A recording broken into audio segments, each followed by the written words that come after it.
دا مال خو الله ماله په دې راکړی دی چې ما سره علم و د پیسو د ګټلو لارې راته معلومې وي. یا یې معنی دا ده علی علم من الله انی له اهل، دا خو الله ته پته و چې زه د دې حقدار یم، ځکه یې راله دا مال لا کړی. اوتیته علی شرف، الله ته پته و چې دله دا عزت ورکول غواړي وي، الله ځکه راکړو، الله تېر شو. دا خبره چا کړې وه؟ قارون کړې وه. مال ورسره ډېر و که نه، د هغه د خزانو چابیانې دا به هغه په اوښانو باندې ګرځولې، دومره مال و د هغه سره.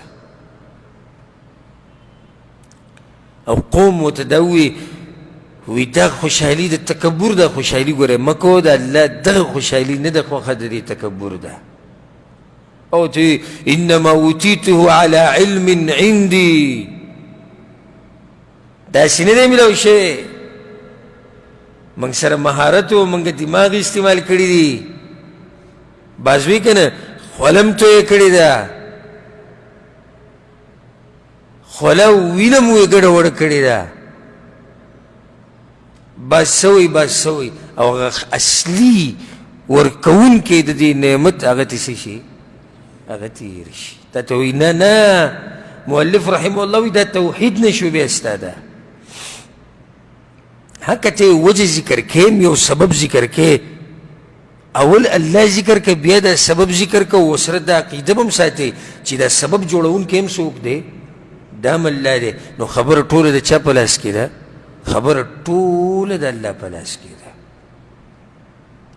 چې الله یې ونه غواړي که څومره باډۍ والا خلک موږ لیدلي دي طاقتور، چې د هغوی زارش نه شوي د وزن د سامانونو اوچتې ولګوي،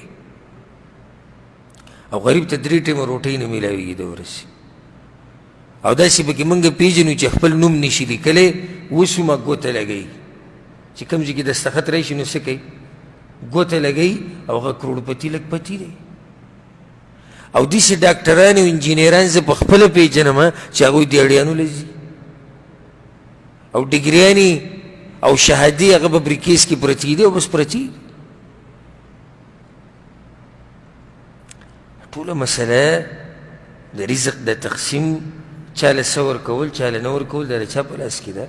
د الله په لاس کې.